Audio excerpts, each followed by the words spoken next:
Perfect. And so speaking of recording, we will be sending out a link to this recording to everyone who RSVP'd to the event. You're welcome to share this with your community members, fellow neighbors, anyone who you think it would be useful for. Once again, I want to thank our speakers and our attendees for joining. I think this is going to be a really, really great discussion. I do ask that folks please hold your questions until the end. If you are concerned that you're going to forget a question, feel free to drop it in the chat. We will have ample time for a Q&A session following the presentations. So just please hold your question, keep it in mind so that we can be sure to get to it at the end of our presentations. Tonight's agenda, we obviously just went through a welcome. We're going to start by hearing from Larry Cretion from the Green Energy Consumers Alliance, who's going to talk about what RECs are and why they're important for MLPs and in general. We're then going to hear from Chris Roy, the general manager at Selco, who's going to talk about the importance of MLPs planning for REC retirement and some of the great work that they're doing there. And then I am going to just conclude our presentation section by discussing some current trends that MCAN has been observing in one of the recent reports that we have been working on. And then we will, as I mentioned, have ample time for a Q&A. So at this point, I am going to go ahead and introduce Larry Cretion. Larry is the executive director of the Green Energy Consumers Alliance, a nonprofit organization with a mission to harness the power of consumers to speed the transition to a low carbon future. He's been at this role for a while now, and during that time, he has been a great partner, resource, and supporter in general of MCAN's work. So thank you so much for being here, Larry, and I'll let you go ahead and take it away.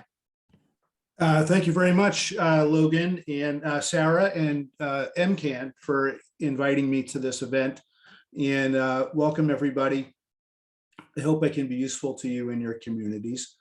There's a picture of a wind turbine and an electric car, and they just go together like peanut butter and jelly. And it's one way we can fight the climate and fight fascism at the same time. Next slide, please, Logan. Our organization's a nonprofit organization.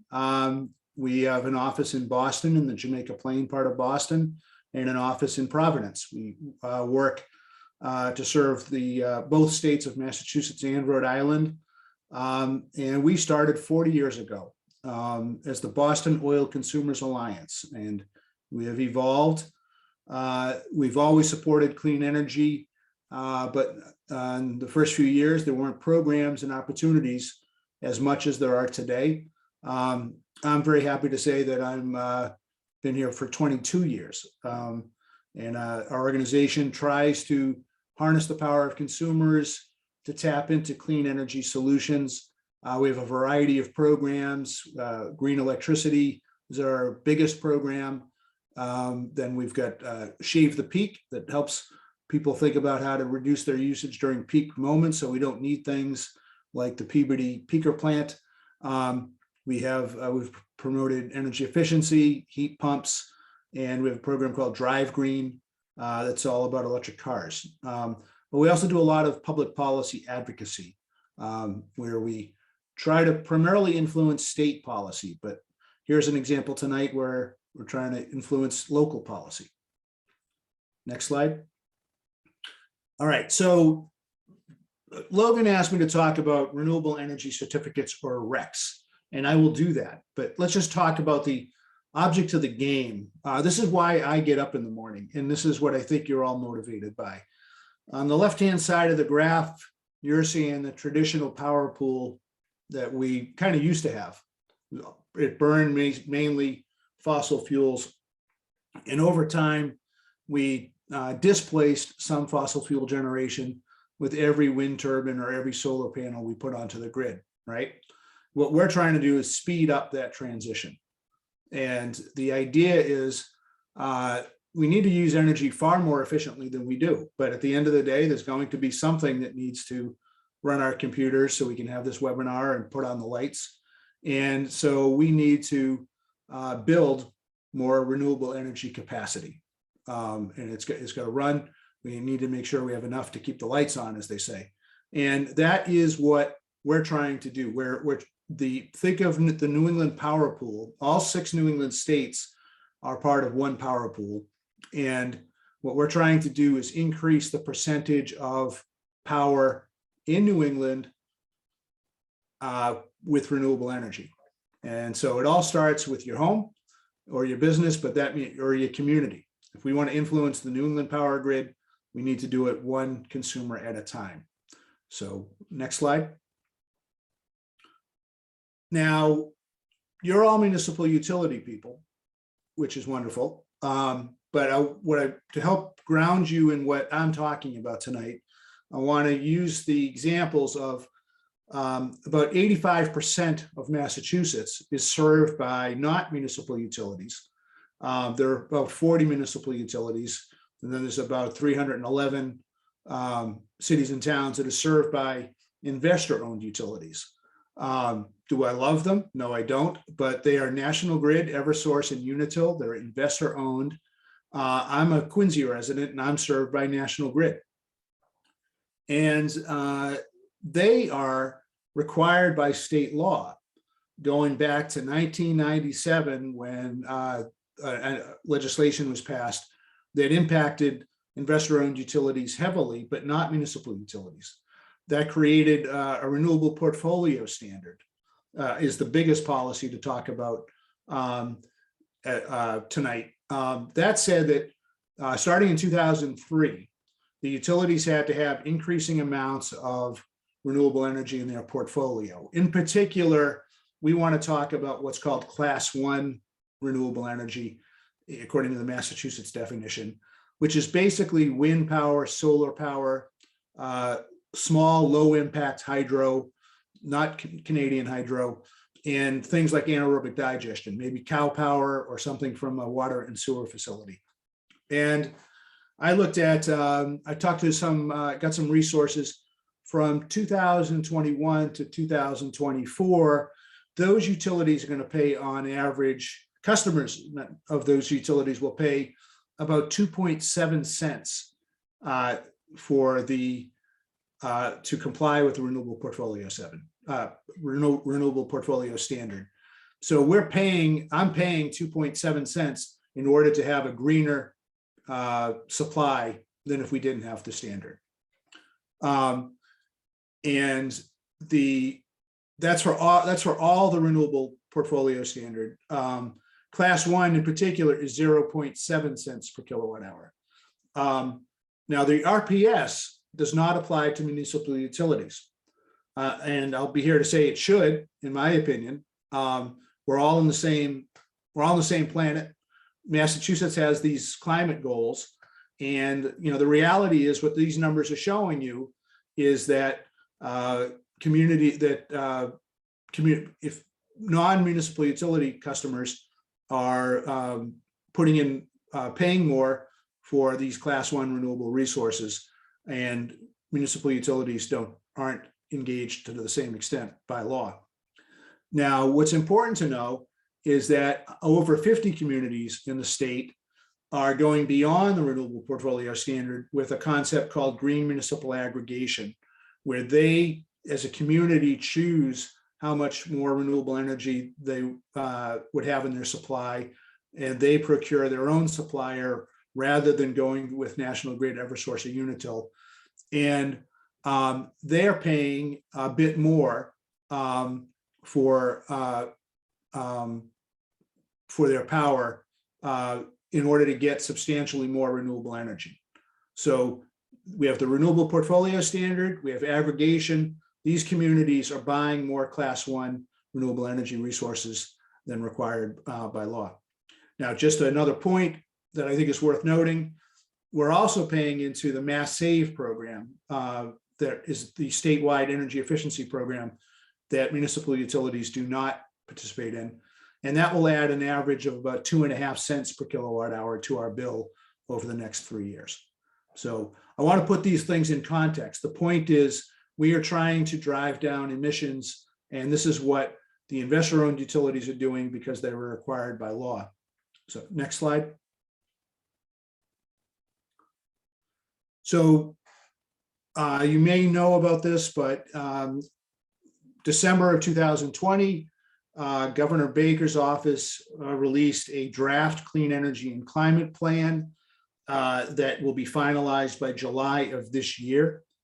And it's laying out the plan, how we're going to reduce emissions by the goal when they wrote the plan was 45% below the 1990 level. So if you could hit the down arrow, Logan, the legislature passed the roadmap bill in 2021 that raised the stakes. The plan is going to have to reduce emissions 50% by 2030. By July, the administration will come out with a plan that reduces emissions 50% by 2030. Now, they're going to do that, according to the plan, by touching on transportation, buildings, electricity, and industrial and non-energy resources. And as you'll see on the electricity line, they're going to reduce emissions quite a bit from 2017 to 2030. They're going to try to reduce by 4.2 to 5.1 million metric tons of greenhouse gases, carbon dioxide mainly. That is what is by law. And most of the heavy lifting on achieving that is going to be by the investor-owned utilities, because in our viewpoint, the municipal utilities have been given a bit of a break and are on a different schedule. What we're trying to say is there's an opportunity here for a municipal utility to voluntarily contribute to that objective. That's 15% of the electricity load in Massachusetts is by the municipal utilities. And I know that some municipal utilities are. Some are fairly aggressive. I think Concord's even more is further advanced than the investor-owned utilities. And I know that MCAN has a scorecard that kind of keeps track of all that. But the point is, I'm sort of appealing to you to try to go to your communities and try to have your community chip in by setting up a schedule, a long-term plan, where eventually you'll catch up with the investor-owned utilities. So what does that schedule look like? I think that's on the next slide. So in particular, in Massachusetts, the investor-owned utilities have to have a certain amount of class 1 RECs. That's wind, solar, low impact hydro, anaerobic digestion. And it has to be a certain percentage of their usage, increasing amount per year. And that's the RPS class 1 column. The additional clean energy standard was created a couple of years ago to accommodate the import of Canadian hydro. Now, you may have read that Canadian hydro project is somewhat in limbo. It may or may not happen. But what's going to happen, if it doesn't happen, then the utilities will be required to purchase more class 1 renewable energy. The draft plan for Massachusetts that I just referred to suggests that the state might raise the standard to 60% by 2030. Now, our organization strongly supports that idea. We actually think it should go higher than that. And I could explain why. I think we're falling behind in our goals on reducing transportation emissions. And I think we're falling behind in our goal to reduce building emissions. And I would like to see more action in those areas, but I think that the state should increase the clean energy standard and the renewable portfolio standard in order to ensure that we get to that goal by 2030. And, Rhode Island right now is talking about going to 100% renewable energy for electricity by 2030. So what I'm suggesting here is this is the schedule that the investor-owned utilities are having to comply with. And I'm saying it would be nice if the municipal utilities would catch up at some point to investor-owned utilities. And that's sort of the message that I'm trying to convey tonight. So next slide. So here's a fun slide. Now, when we talk about what renewable energy is, it has to be produced by those qualifying resources: wind, solar, low impact hydro, or anaerobic digestion. And how do we account for it? How do we track it? Because the way physics works is your house or your business is going to probably, the electrons that serve the property, probably going to be the nearest power plant. That's just how the electrons are going to flow. And what we're trying to say, if we want to have more renewable energy, when we say, because we're so concerned about pollution, that we want to value the electricity from a wind turbine greater than that from a coal production, I think most of us would say, yes, we do. So there's a system for that. It's called a renewable energy certificate. When a wind turbine produces power, it gets to, and here it goes, look at that. It's beginning to spin. And what the result of that is it's going to send the electricity into the grid, earn the same value that coal or oil does, that 1 megawatt hour, that's 1,000 kilowatt hours, which is about what you use at home in about 6 weeks. Okay. So it's going to produce the power. It's going to get paid the same rate for the power as if it was dirty. So we want to give it something extra. So it's also capable of earning a REC, a renewable energy certificate, and it can sell that REC to anybody. And that REC is cataloged in a database at the organization that runs the New England Power Pool, the ISO New England people. And you get one REC, if you generate it, you get one REC for every megawatt hour. And so if I want to buy a lot of RECs, I can't buy them unless there are wind turbines and solar panels doing their thing. Okay, and there's no double counting. So if I buy a REC, you can't have it. And that's the key. Okay, if I buy the REC, retire the REC, then the utilities can't get the same REC. So if I just bought the REC, I'm living in that green. Now the house is green because it bought the REC. And so you get to claim that you are a green consumer if you buy the REC. If you don't buy the REC, then you're not a green consumer. Okay. And so that's the fundamental thing here, which is if we want to go back to the, you don't have to go back to it, Logan, but the very first slide is if we want to increase the percentage of the region's power with renewable resources, someone has to buy the RECs in order to do that. That's how we drive the market. We're creating more demand with our purchasing power by doing that. And so we want to keep away the RECs from National Grid, Eversource, and Unitil. And so if we want to keep increasing the pie, someone's going to have to buy the REC. So now one last slide. So here are some touch points that you can think about. Just remember that the RECs are tracked in a generation information system to avoid double counting. Okay, that's important. Then the rule of the game is whoever retires the RECs gets to claim environmental benefits such as greenhouse gas reduction. So my organization buys RECs from a lot of resources. Say the wind turbines in Hull or Gloucester. When we buy the REC, the town, the generator, gives up the rights to the environmental benefits. They're a hero because they made the renewable energy, but whoever retires the REC gets to claim that they've reduced greenhouse gases. Okay. And just a reminder that a class 1 REC reduces greenhouse gases because every new REC displaces 1 megawatt hour of fossil fuels.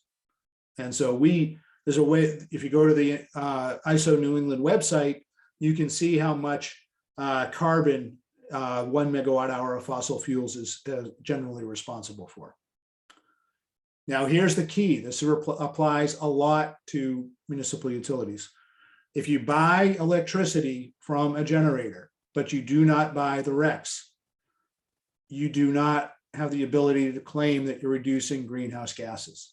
That is how the system works, okay? So I know that some municipal utilities are saying that they have contracts for zero emission electricity. Maybe they do, but if they're not buying the REC, they cannot claim that they're reducing greenhouse gases, okay? If you were to do a greenhouse gas inventory, then you can't take credit for that. When Massachusetts does its greenhouse gas inventory as part of that clean energy and climate plan, they make sure there's no double counting. So if my organization buys a REC from a generator and the electricity from the generator goes to a municipal utility, it only counts once. It doesn't count twice, okay? Then just a reminder again, the renewable portfolio standard that is enabling us to displace fossil fuels applies to investor-owned utilities.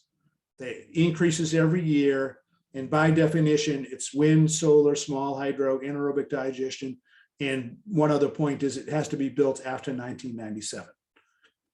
So another point that applies to a lot of municipal utilities is retiring the RECs from an old hydro facility or a nuclear facility do not change the grid and displace fossil fuels. They're already in existence. You can buy all the certificates from those projects, but we're not making any more old hydro facilities, are we? Some of those facilities are 100 years old. And you can buy all the certificates you want, all the power from nuclear power that you want. That's not going to drive new nuclear production. That's a really complicated thing about whether or not we should have more nuclear power. But the point is, you might have electricity from old hydro and nuclear power in your municipal portfolio, but you are not displacing any more fossil fuel anymore. So I'm not saying you should stop the contract for the old hydro and nuclear power. Just be aware you're not displacing any fossil fuels by doing that anymore. If you didn't buy that electricity, it would still find a buyer in the grid if the price is right. So then finally, a point, the roadmap bill set up a standard for municipal utilities that it will have to start buying more new renewable energy over time. The schedule, however, means that most municipal utilities in Massachusetts, and I honestly don't have the list in front of me, won't have to buy more RECs for some time. They're sort of grandfathered in a bit, and they are going to have, there will be a phase in. And so they won't be contributing to greenhouse gas reduction on average for many, many years. Do you follow? So there is a new standard, but essentially is on the slow train. Okay. And I guess I'm just here to tell you, we don't have time to be on the slow train. I think we all know what's happening with the climate crisis, and we know what's happening in Europe with the Ukraine and all that. And so if there's any way a municipal utility can voluntarily start buying and retiring more class 1 RECs, it would be great. And I know that some municipal utilities are doing that. And I'm just saying, probably the best way to think about it is at least get on a schedule where eventually you catch up with the national grids and the Eversources. And if you're really aggressive, try to catch up to Concord and Belmont. And I think that's my last slide. Great. Thank you so much for that, Larry. That was really helpful. And the animation, I think, describes a REC better than I could do. So thank you so much. Our next speaker is Chris Roy. Chris, as I mentioned, is the general manager at the Shrewsbury Electric Light and Cable Operations, or CELCO. And prior to his appointment to this role in 2020, Chris served as the general manager of Belmont Light. He's done a whole lot of great work MCAN thinks in combating the climate crisis and mitigating the climate crisis in both roles. And we're really grateful to have you here, Chris, to share some of your insight about the great work you're doing in Shrewsbury.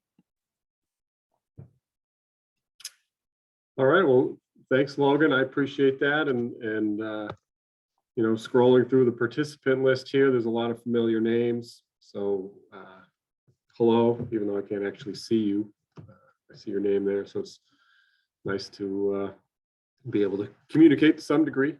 Okay, so here, as you can see in the title slide, trying to dovetail off of the information presented previously, I'll talk about the power supply policy and how that relates to MLPs and everything you have just heard. So with that, we'll launch into the S9 climate bill impacts. I'm sure most everyone here is familiar with this. So these are some of those statistics. But one of the things I wanted to do with this slide and a couple of the subsequent slides is try and tie together how the legislation is related for investor-owned utilities is related to how legislation and policy making happens with municipal utilities. And that obviously then translates to long-term rec retirements. So as you can see here, these are the greenhouse gas emission standards for all utilities, including MLPs, set forth by the S9 climate law.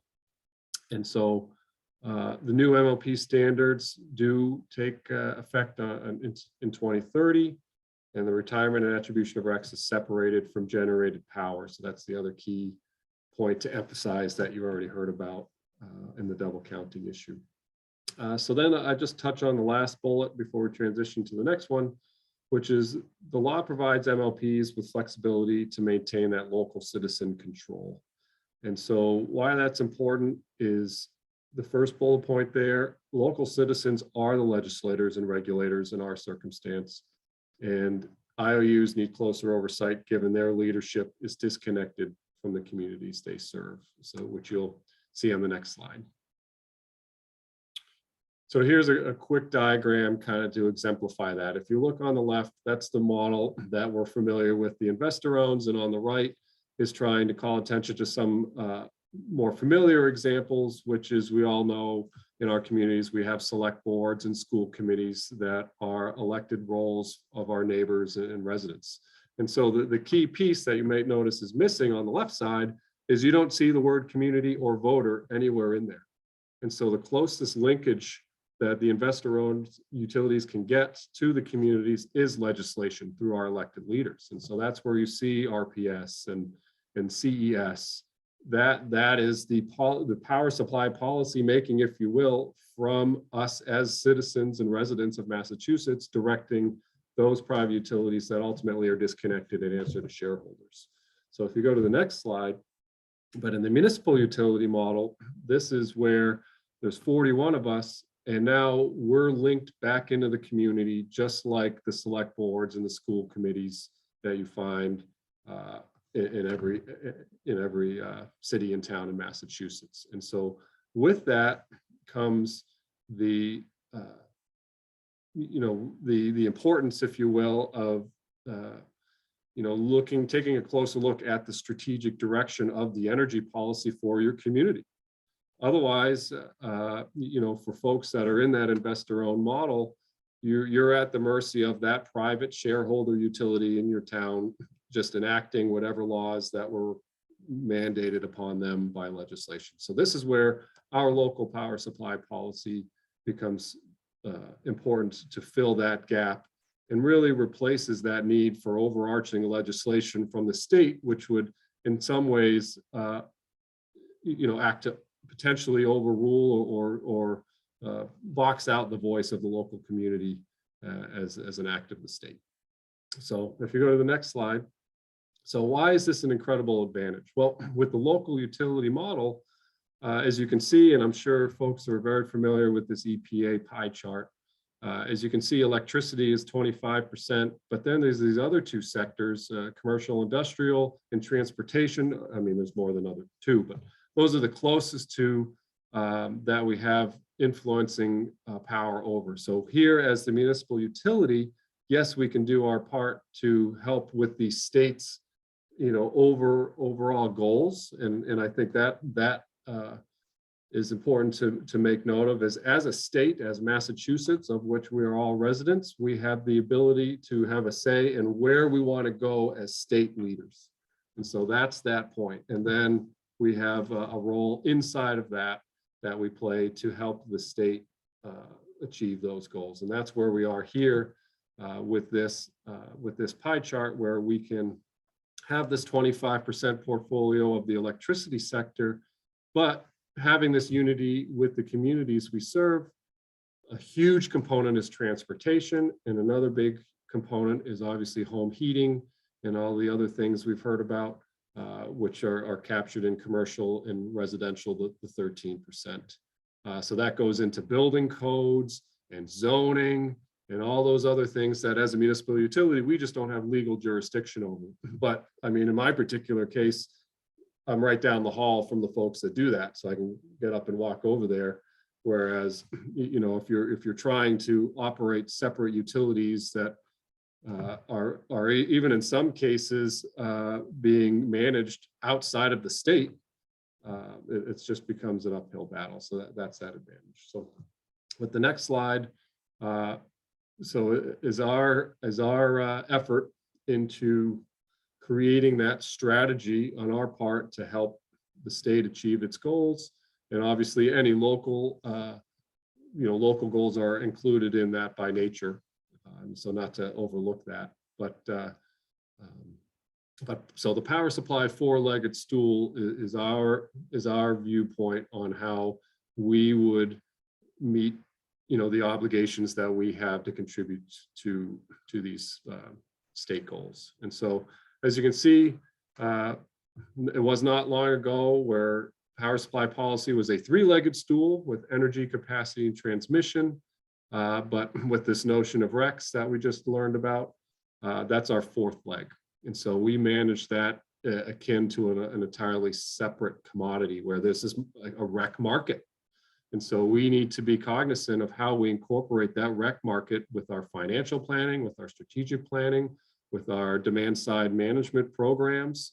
So that's that whole other fourth leg. And so really what we have here is that power supply policy acting as a guide for decision-making for all four legs. How do we unify those four legs and make those decisions? Because you can have energy contracts, you can have energy plus REC contracts, all these can be operated independently or together, and they're an important part of making these decisions, in the best interests of our community and balancing the strategic objectives and the financial objectives that we have.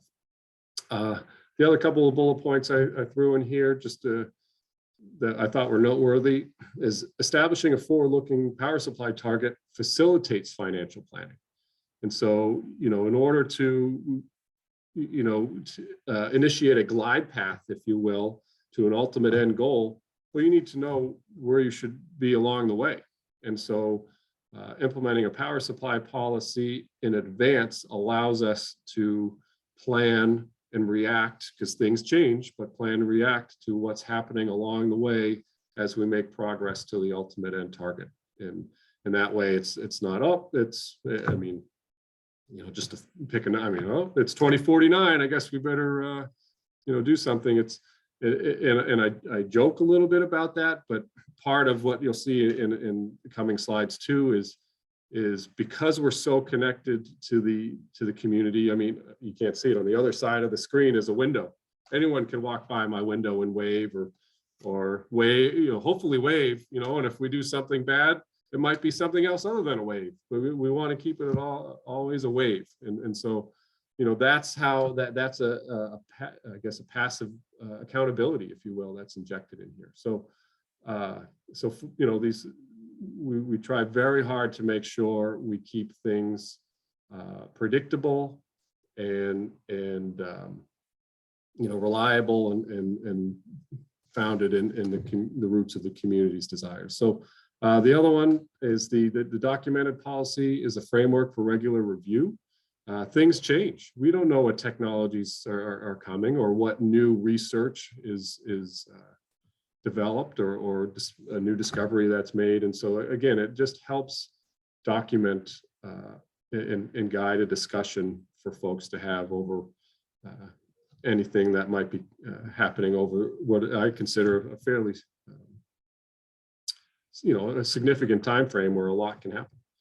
And lastly, having an easily accessible policy is great to keep the community informed and serves as a resource for other organizations. I think that's another keynote where if folks know what our policy is with power supply, they can plan.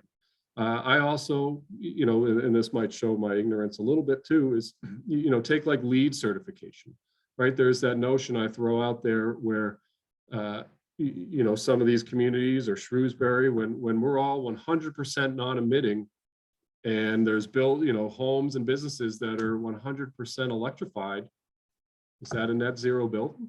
Does the LEED requirement keep pace with that? Like that there's all of the electrons affiliated with the utility in that service territory are 100% non-emitting.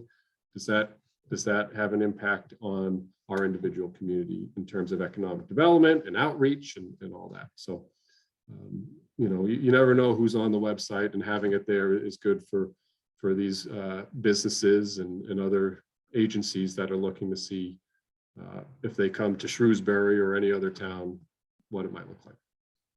All right, next slide, please. So, with this is our particular roadmap, just to offer an example. So this again, there's our website, trying to just allow everyone to get the full picture. So this is just a snapshot. And so this is what we've come up with in order to generate that glide path and balance our predictable achievement of goals with the financial uncertainty in some ways that can come with implementing these targets, and making sure we have reasonable targets along the way that we can evaluate how we're doing and what it looks like moving forward. So just to cover that, in 2020, our baseline carbon-free power is 37%, and we opted to go for last year 45%, and then 5% increments along the way. And to do so, we're retiring Class 1 RECs associated with our power supply contracts. We're selling the SRECs that we have on some of our solar contracts, but we're then buying the mass Class 1s with that funding. And I can certainly speak to why that is.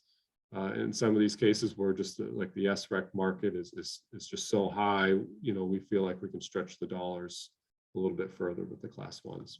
And then, so this also helps, right, seek out new PPA opportunities, so purchase power agreements, if you will.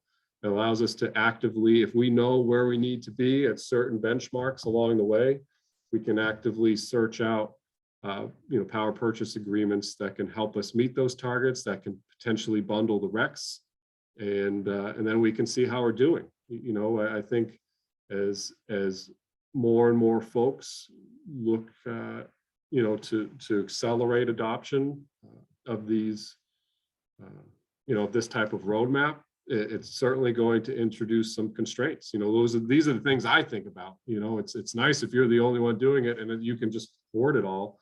But what if there's not enough? What if pricing triples? Unlike some of that's the thing, right? We're at the grocery stores and markets with everyone, and so we can't just say, "Yeah, rates are up 30%." Enjoy. Like that. That's not okay. So we need to look at how our policy can absorb uncertainties of a market and make sure we are making that palatable for all parties involved in the community. And then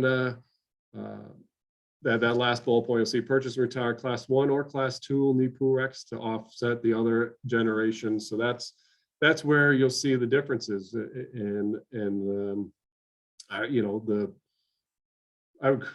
No pun intended, the great power, if you will, of local governing bodies is yes, you have one perspective, if you will, with RPS, CES that state legislators set for their policymaking for IOUs, absent their local ability to be locally governed. This is our view, with how we can achieve those goals, which is different, but also I think also why to have a website is to say, hey, we don't need a roadmap from the state. If you want to know how to do it, come ask us. There's a lot of expertise in these communities. And so, obviously it's hard to agree on what we should have for dessert. But it's one of those things that it provides a discussion point, and the ultimate goal is to be responsive to the community. So with the next slide. So historically, I think it's worth mentioning that any goal that MLPs have set out to achieve have been met and exceeded. So here's the one that is historical, and you can't go without a presentation to tout some of the accomplishments, but MLPs have been exceptional with respect to rate management, efficiency of operations, and maintaining rates that are an engine for the economy. And so you can see here, and this has changed, I left this here intentionally too, but you can see when we did our analysis for our power supply policy, again, in that planning stages, you can see with the roadmap that we determined, we're at 2032, Selco 2032, we anticipated a $5 increase. Now that's everyone with their crystal ball and what RECs look like and what PPAs are available and everything like that. But with the best information we have today, that's something that we can say is our best foot forward, and we can put it forth, to the community to say, hey, look, this is what we're planning to do over time, and over the next 10 years, this is what it'll look like. And so that's there. And as you can see, you go through and that blue, actually, I didn't even say it, but the blue is the MLPs, the gray is the IOU. And so you just look at the great management efficiency that goes into that target. And so if you go to the next slide, the other one is overall customer satisfaction targets. Again, these are the things that are vitally important to the municipal utility management, and obviously the governing bodies in the community at large, is that 91% overall customer satisfaction rating. So the last thing we want to do is implement anything that upsets that. And the reason I would offer as a suggestion why that number is so high is because we are intentionally designed to be a reflection of the community. So if we're doing what we're asked to do, then that number should be pretty high year over year. And so that's where it comes into play that we offer these policies for vetting at public forums, and we can make sure we're operating in the best interest of the community. And so then if you go to the next slide. So next steps. So this is trying to tie all that together. So we also, with that, leveraging that close connection with community, we make recommendations. And so some of our recommendations for the municipalities have been, climate action sustainability plans, electrification of new buildings, and everything else you see in the list. I won't read it to you, but the point is, these are things we don't have direct jurisdiction over. So we can offer incentives, we can offer guidance, and because we have that close relationship, it goes hand in hand, and that symbiotic relationship with the community and the folks that we serve help drive this, and we can support that and stay as coordinated as possible. And so the next step. Oh, that's I was done with that. And so the next step for consumers, as you can see here, Sacramento SMUD has one of my favorite diagrams, so I always steal it, and they haven't yelled at me yet. But is the demand side management programs, utility incentive programs, so we can leverage these programs to help influence some of those initiatives on the prior slide. And this is just a diagram of how we can help folks electrify their homes, and then subsequently that dovetails with our power supply policy. You can see how the two go hand in hand, where As soon as you electrify your home, and as we provide the foundation for that energy, now you're starting to hit some of those targets that we're looking to achieve, both locally and at the state level. So, and that's a little plug with Shrewsbury and the Next Zero. There we go. Thank you. Great. Thank you so much, Chris. I was seeing the chat. There were a lot of things coming in, so I'm sure that there will be questions later on. I would ask that folks hold that. Hold that for just 10 minutes. I'm going to briefly present, and then you can ask both Larry and Chris all of the questions that you have about RECs and about the important work of establishing a power supply policy. But before we do that, I do just want to talk briefly about a report that MCAN is working on. And the reason why I want to talk about it, it has not yet been published, but because of how closely it relates to this topic, I figured it would be very worthwhile to tie in some of the observations that we've made and just to tell you a little bit about this report and what we're trying to do. And this report is going to be on MLP energy mixes and REC retirement. So I hope you can see the relevance. And so briefly, I'm just going to talk about what we're doing, what we're in the process of doing, why we're doing it, and some of the preliminary observations that we've seen. And hopefully this will contribute to your knowledge of exactly where MLPs are at when we're talking about kind of REC retirement and we're talking about greening our local communities' energy mixes. So why write this report? Some might say, MCAN, you just published a big scorecard with a whole bunch of information. I haven't gotten through it yet. Why would you publish this report? Hopefully you have had a chance to read through that. But the reason why we went forward with this report is because in 2021, September 2021, we published this big scorecard, and that scorecard had the most up-to-date available data at that time. In November, new data became available on energy mixes, and so MCAN felt that it was necessary and it would be beneficial to update our advocates and other relevant actors and provide a more in-depth insight. And so in the 2021 scorecard, the data that we had for energy mixes and what percentage of clean energy and non-emitting energy your MLP was using was from 2019. We just got the 2020 data, so things lag behind. That's just how it goes with data reporting. But so some of the most recent policies might not be reflected in the results.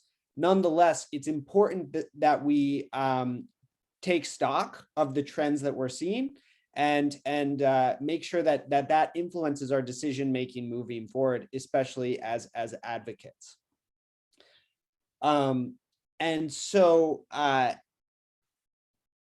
briefly, I want to just make it clear, this report is not about rankings, it's not about scores. It simply seeks to provide a picture of where things were at in 2020. The methods are aligned with the 2021 scorecards process for assessing energy mixes and looking at the percentage of clean energy and the percentage of non-emitting energy. And similarly to that scorecard, the results that we use are AQ31 reports. These are reports that are submitted to the Department of Environmental Protection on a voluntary basis. This is not something that is required, but this is something that every single MLP does. It's something that we're very grateful for that reason, that they do that. And it tracks what MLPs are doing when with regards to rec retirement, specifically class 1 recs, class 2 recs, and it also does include some emissions-free energy credits. This is similar to a rec, but it just pertains to a different energy source, and there may be some different qualifications around that. Typically, we view class 1s as the best, class 2 probably the second best, and then it goes to emissions-free energy credits. And so this is kind of just some of the background of exactly kind of what we did. And from that analysis, so we reviewed every single MLP with the exception of Gosnold, and we're still in the process of reviewing it. And we have come to we've made a few preliminary observations, and I think that those will be helpful to share today. So the first preliminary conclusion or observation that we drew is that in 2020, 29 MLPs retired class 1 renewable energy credits. That's greater than 0 class 1 energy credits. However, for the most part, for many of these MLPs, the percentage of class 1 recs is still fairly low. And so just to get a picture of that, first, I want to talk about the progress that we're seeing over time. So in 2019, 9 MLPs, this is what we recorded, 9 MLPs retired class 1 renewable energy credits. So over the course of a year, that has drastically increased to the point that now a large majority of MLPs are retiring at least some class 1 renewable energy credits that Larry was talking about before. There's still progress that could be made and that can absolutely be made. We found that of these, about 20 MLPs are still retiring recs that would make up less than 1% of their total energy mix. And so again, we're seeing great progress where we're seeing for the first time in some cases, class 1 renewable energy certificates being retired, but there's still more that could be done, and a larger percentage of the energy mix can eventually be offset by these recs.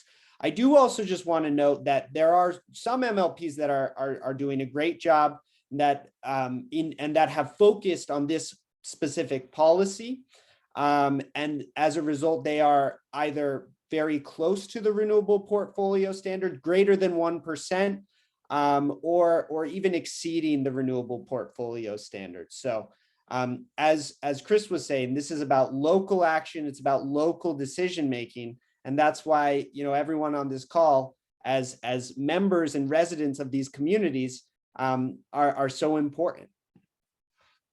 The other observation, and I think in many ways this is a very positive observation, is that 12 MLPs have already met their 2030 legal requirements for non-emitting energy under the greenhouse gas emissions standard. That is the same thing that was being discussed, S9, that new policy that enacted standards. And 3 MLPs have met their 2040 requirements. And so I think a few conclusions can be drawn from this. First, this is something that MCAN has observed in previous years, but several MLPs have invested, years back considerably in non-emitting energy sources such as nuclear, hydropower.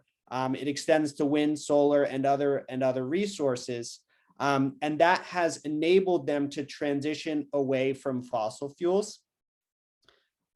It also highlights that we can, as MLPs, we can think about, as Shrewsbury is doing, going beyond this standard. It's not just about meeting this minimum legal requirement, but rather let's see how far we can get.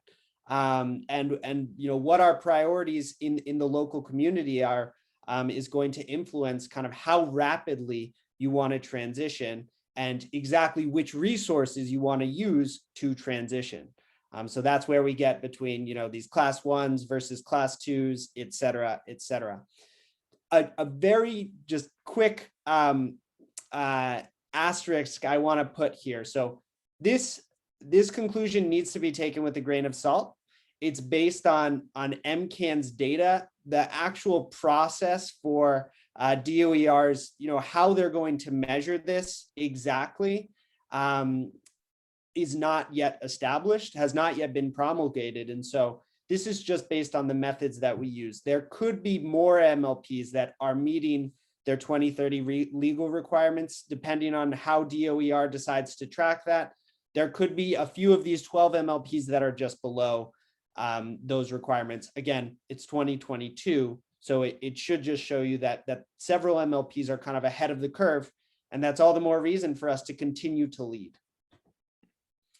The final conclusion that I just want to draw is that we have observed over the years that there is some fluctuation in MLP's clean energy and non-emitting energy percentages. So year over year, we're seeing these fluctuations, and some of them are substantial. And there may be some reasoning behind that. Maybe a particular facility needed to go offline for a little bit to deal with operations and management issues, various different things. But we do see this fluctuation. And just to give you a number on this, and this is preliminary, where was it?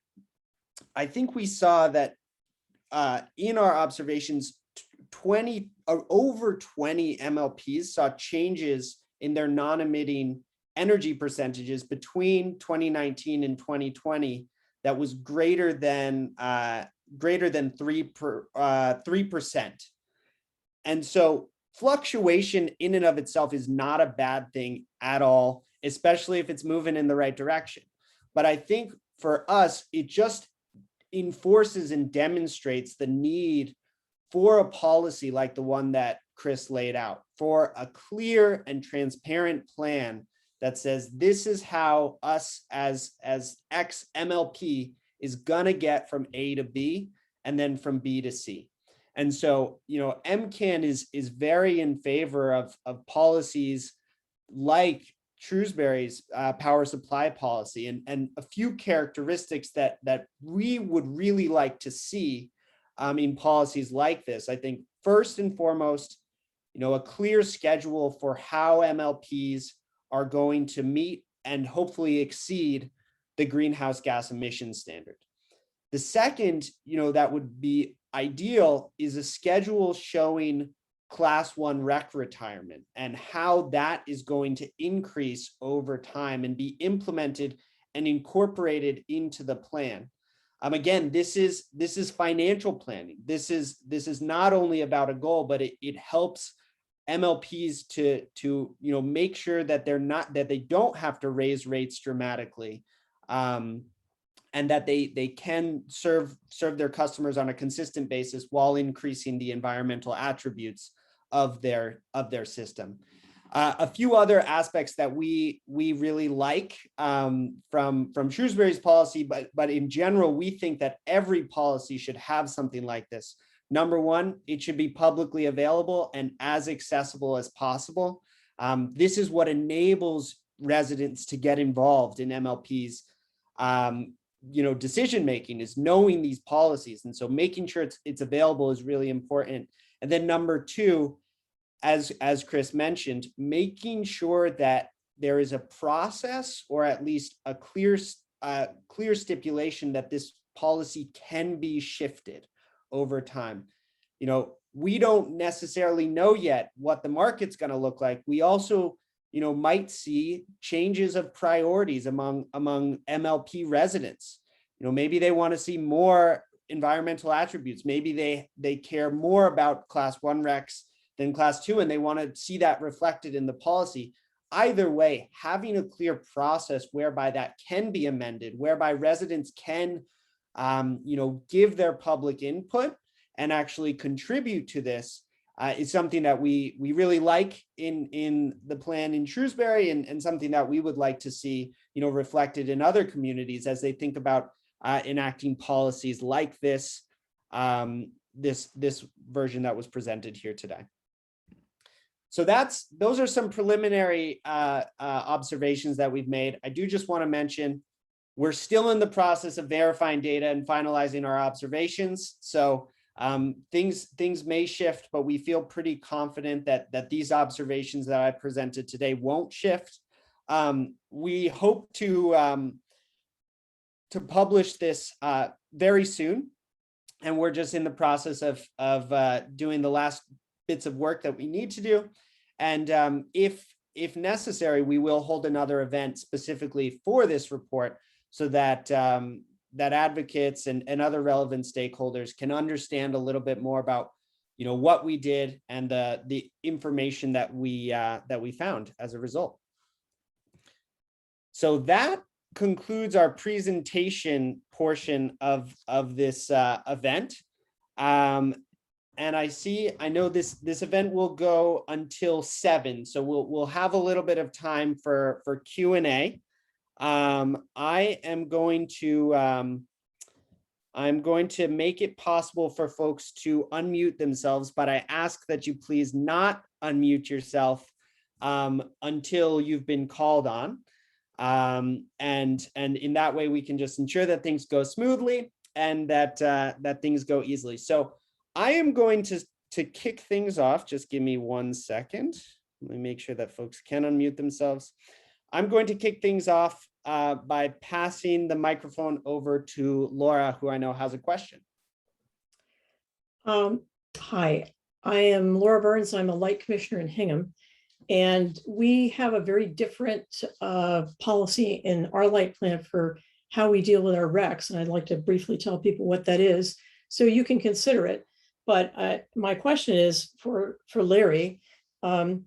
You said retiring old RECs does not change the grid and displace fossil fuels, but every new REC displaces 1 megawatt hour of fossil fuels. And my question for you is, what exactly is the mechanism that you see operating that causes 1 megawatt hour of fossil fuels to be displaced when you purchase a new REC? Laura, how does that work? Yeah, so this has to do with the dispatch of electricity into the grid. We put wind and solar on. We buy the energy and we buy the RECs, and when the wind blows or when the sun shines, that wind turbine or solar array is going to produce. It's going to run whenever it can, based upon the weather. Fossil fuels operate differently. They need to be paid in order to justify the fuel expense, right? They don't put more oil, coal, or gas into the boiler if they're not going to get paid for it. And so if we can meet the electricity needs of our region without the fossil fuels, because we've put on wind and solar, that will require the dispatch of less fossil fuels. So wind turbines and solar panels end up at the margin killing some production of fossil fuels. Okay, so, but I don't see how that's different for new RECs than for old RECs. Because you can, I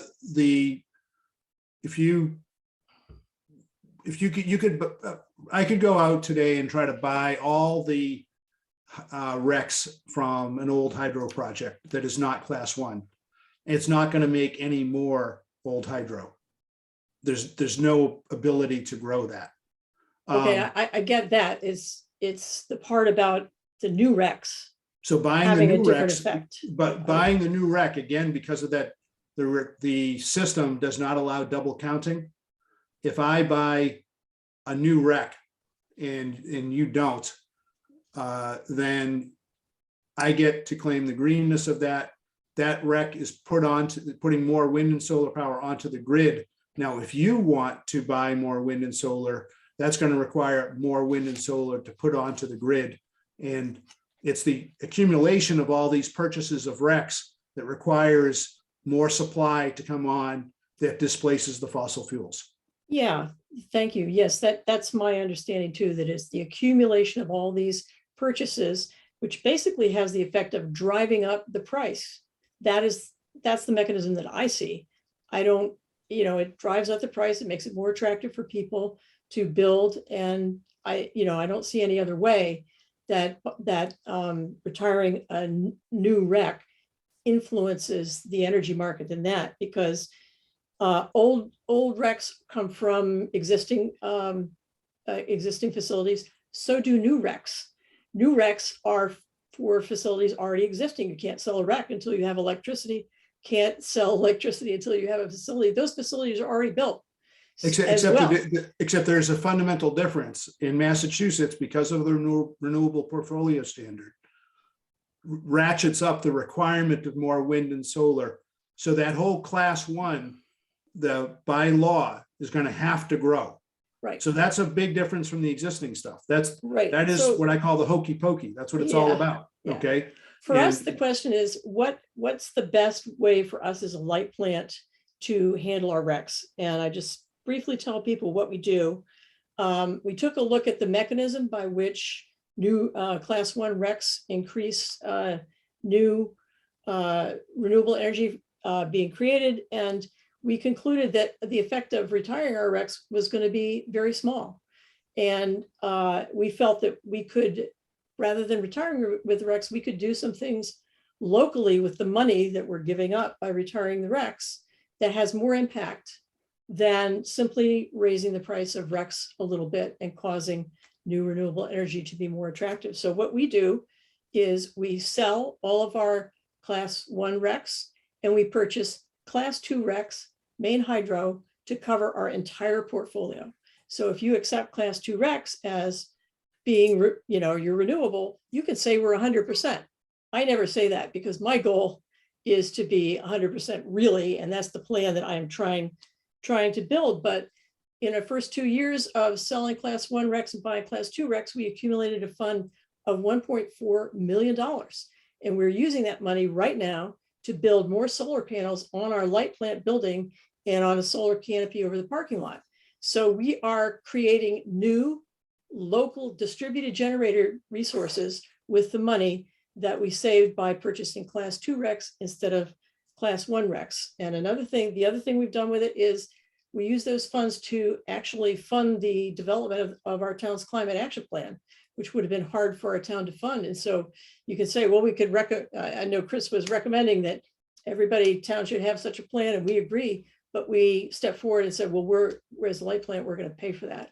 So from our point of view, this advantage of making local distributed energy with these funds that people can see is more of a local impact. And that's why we've chosen that route. I just wanted to share that with people as an alternate. If I could, Logan, Yeah, a question for Laura is, the solar that you're building in Hingham, where do the recs go that the solar is producing?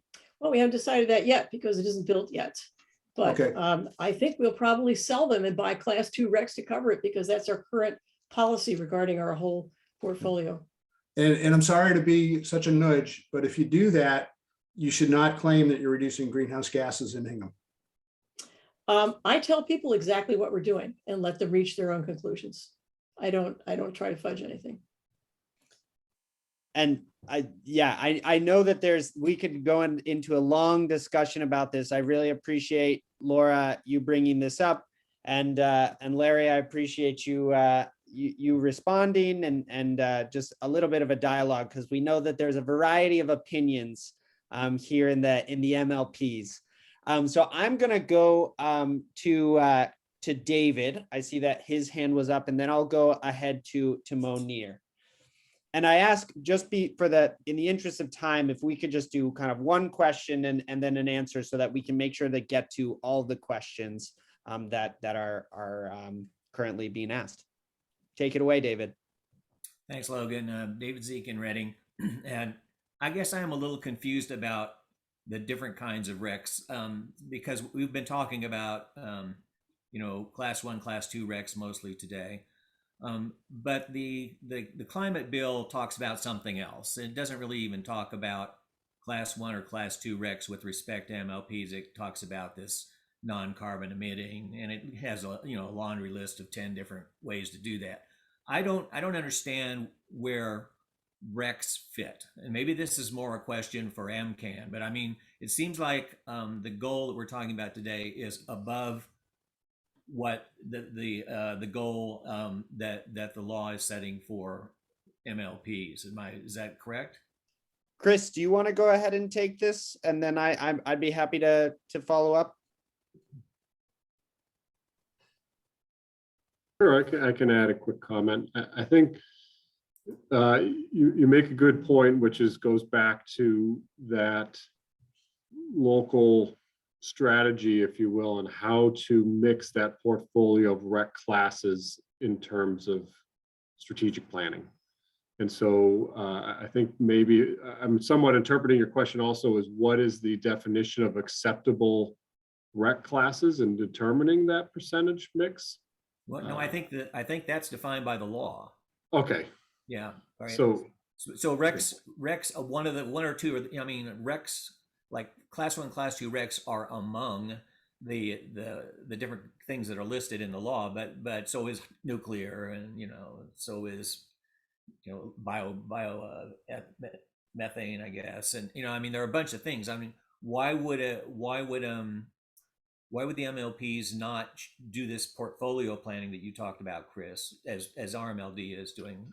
But based on what's in S9 as opposed to what's in the RPS. Okay, good question. I think part of it goes to the ability to link, and again, mindful that there are varying opinions on this, but I think it goes back to the ability to link a rec to the energy. And so as we go out, and because we have to procure energy anyway, that part didn't go away of the whole equation. And so I think part of it is seeking out those purchase power agreements that have an affiliated rec of whatever class it may be based on how that energy source fits in the portfolio. So it's kind of this puzzle that we have to fit all these things together. And then anything above and beyond that is that free reign of what class rec should we fill in that mix for above and beyond that puzzle, if you will. I'm not sure that's answering your question, but so, and yeah, I would love to add into this. So to answer your question, David, so class 1 recs, class 2 recs, and emissions free energy credits, EFECs, all of these are how the requirements that are, this is my understanding. So if anyone, you can correct me if I'm wrong, but our interpretation of the legislation is that is exactly how the retirement of all of those things is how DOER will determine whether or not you have met your goal. So if you've retired collectively 50% of your energy mix, of both class 1, class 2, and EFECs, then you have met your standard. And this is, I think that there is a differing opinions here as far as, the benefit of the RPS is very explicit about saying class 1, these are class 1 renewable energy credits alone.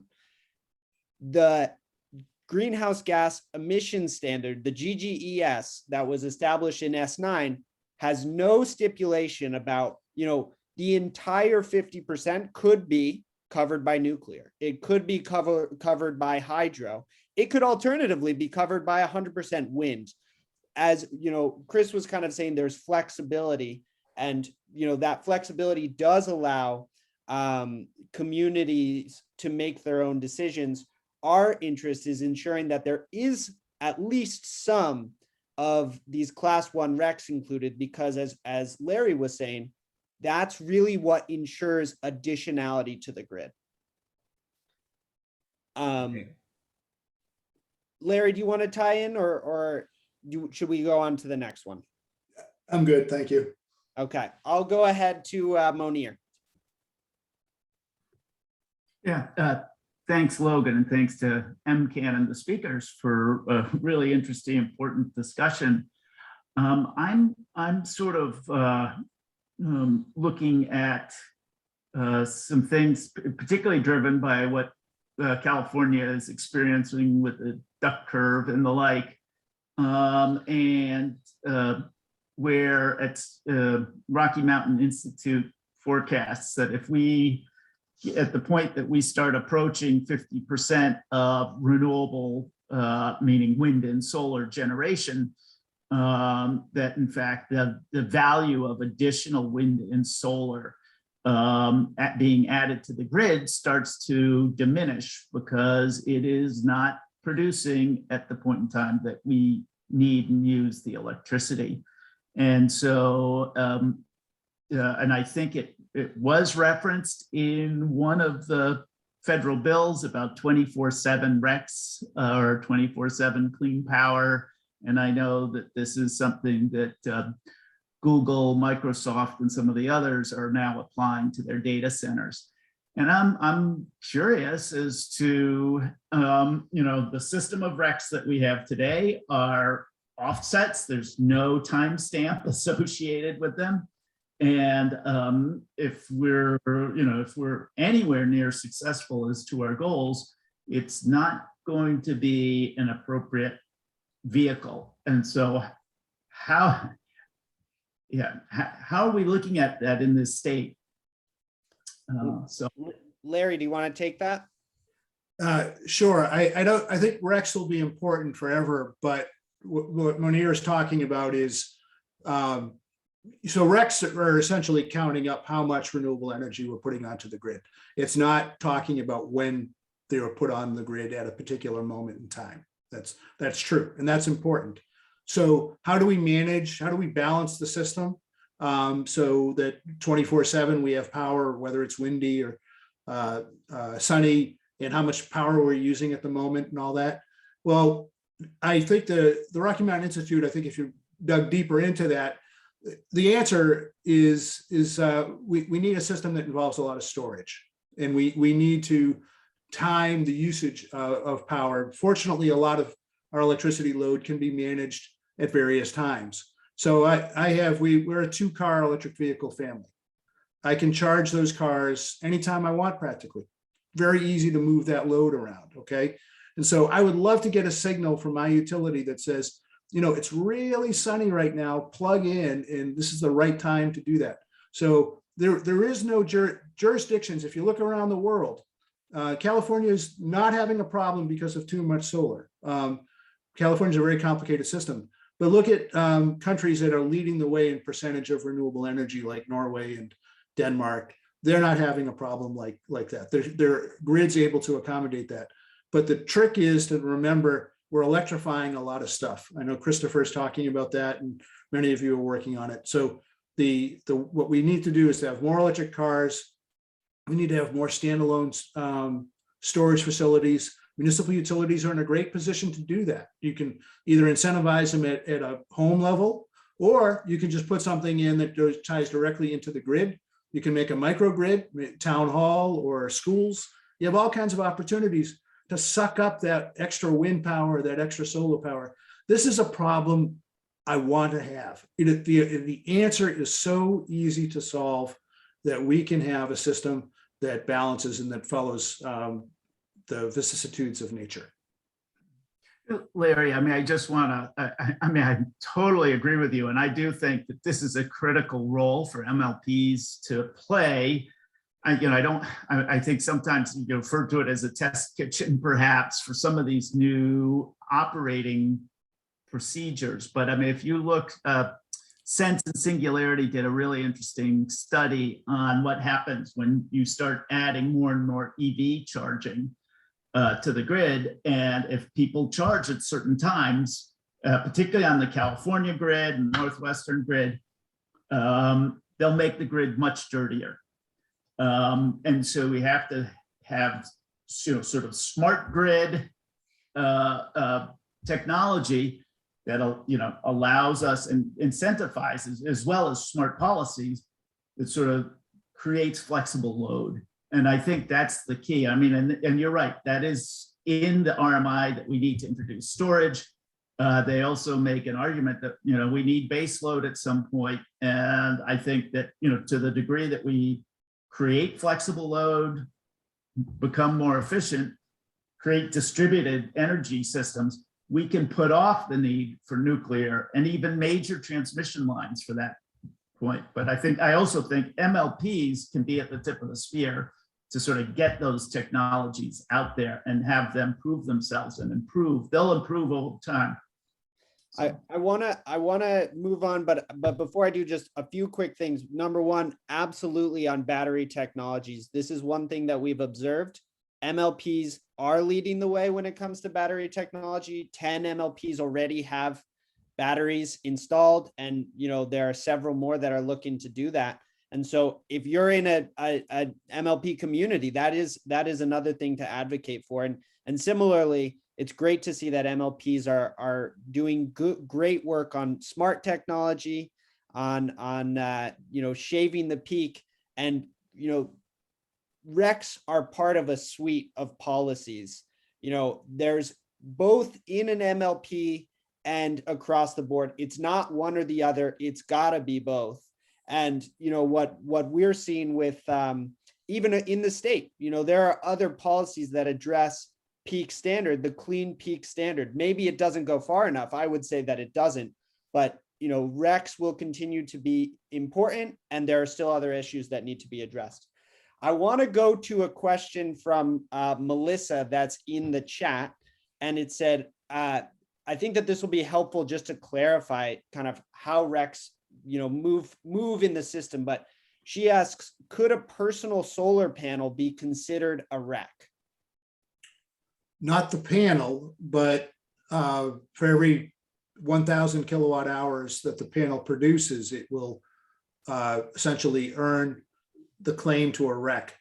And then it depends what the person who owns the panel does with the REC. So if they have the solar panels and they don't sell the REC, essentially they're retiring the REC, then they can claim that they are producing solar, and they can claim that they're consuming solar. But if they sell the REC, just want to remember, we can't double count. If they sell the REC to somebody else, to my organization or to a utility, then the person owning the solar panels cannot claim that they're buying green power. Perfect. Are there any other questions? A last question, if someone wants to raise their hand. If there is none, then that means we'll end on time, which is a rarity. Great. Well, I just want to thank everyone so much for being here today. It was such a great discussion. Larry, Chris, thank you so much for being here and for helping us to understand this complex issue. As I mentioned, the recording will be going out later this week, so keep an eye out for that and share it around for anyone who missed the presentation. With that, I think we will go ahead and close things off. Have a wonderful night, everyone. Thank you so much. Thank you. All right, thank you.